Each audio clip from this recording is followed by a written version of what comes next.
Hi,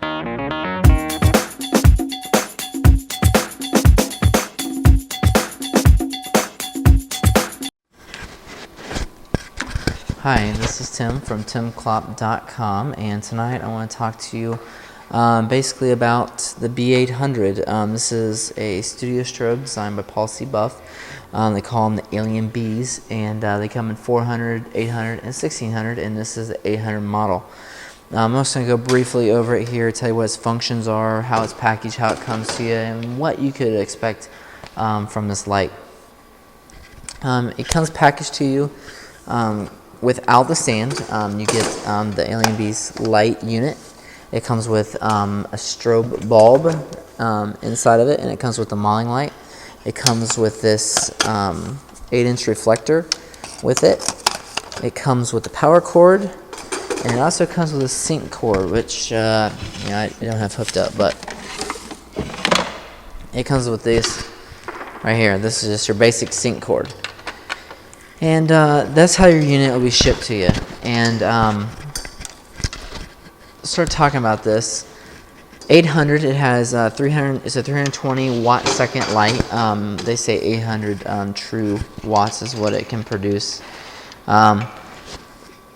Inside of it, the bulb is the strobe bulb is user replaceable. So if it pulls out, a new one goes in that you can order from their website. Although I've had them for almost a year, a little over a year. And haven't had any issues with them burning out or anything of that nature.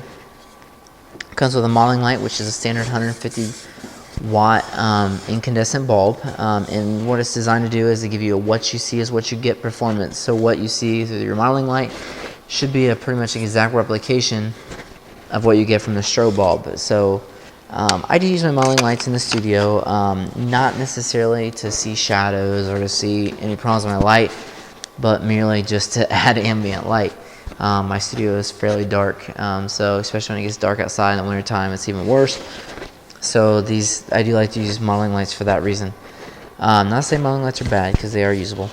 Up on top here, you'll see that you have these prongs up top, and what that does is how you add your accessories, such as this reflector, onto this. It has a screw at the very top here. This is how you screw in umbrellas and hold them in and tighten them down.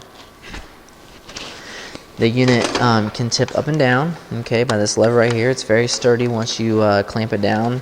It's not going nowhere. It screws onto your light stand as any traditional strobe would.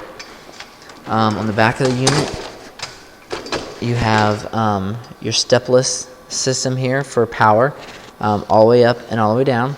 You have 3 buttons here which all correspond to modeling flash. You have your modeling light that turns on. You have a modeling light here that tracks. So meaning that once I press this, whatever I adjust this to is how my modeling light is going to adjust. So this is all the way up, my modeling light will be all the way up. This is all the way down, my modeling light will be all the way down. Without that on, without tracking on, it will stay at full power all times. And the cycle means that it will the modeling light will shut down as your lights are discharged, and once they are ready to shoot another shot and they're fully repowered, your modeling light will come all the way back up. So I was having some video and audio problems there for a minute. What I'm trying to describe in this point of the video is that the sync port plugs into the back of the flash unit and then can therefore go through a PC port into your camera. Speaking of Nikons, usually takes about a Nikon D300 or up in order to get a sync port built into your camera, I believe. But what it's doing is allowing you a direct connection from your camera to your flash, to cause it to go off. It also disables the slave cell. So this can be an advantage if you're using one light, if you're shooting at somewhere where other lights are getting in the way.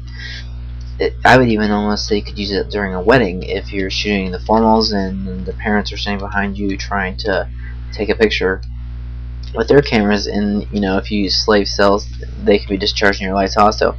So this has that advantage to use this, but you are cable tied, and so it can disadvantage its use. But always keep in mind that it does require a slave cell plug to disable the slave cell. So you must plug something into that sync port, whether it's just a dummy plug or whatever. You gotta plug something into that in order to disable that slave cell. So that's one way of connecting it. If you're shooting one light, or if you're in cold or unstable environment, or with a lot of other people shooting radio triggers, this may be a way to go. The next thing that's right beside it is the slave port, and what that is the slave cell. So if I was to, if I wanted to trip these lights using it in another light, so if it saw a flash, it would flash. This is only usable in like an environment where that you have stable lighting. Like if you're in a studio, this could be something that you could utilize. It's a lot cheaper than putting remotes on everything. You know, but disadvantages are it's line of sight. It has to see another flash in order for it to work. You can't work where there's other photographers working because they'll set off your lights. So those are the unreliabilities about it. Just note that anytime you take a sync port and you plug it into this, it's going to disable that slave cell. And so even if you're not shooting with a sync port, like I shoot on this next port here, and that's RJ11, it's a standard telephone line. But what that does is it allows you to start controlling your lights. And I'll go more into controlling your lights when I go over more videos over Cyber Commander, and talk about how those units can actually adjust the power of these lights, and that's what that port is for. So basically, sync port is for standard syncing, doesn't do anything but it.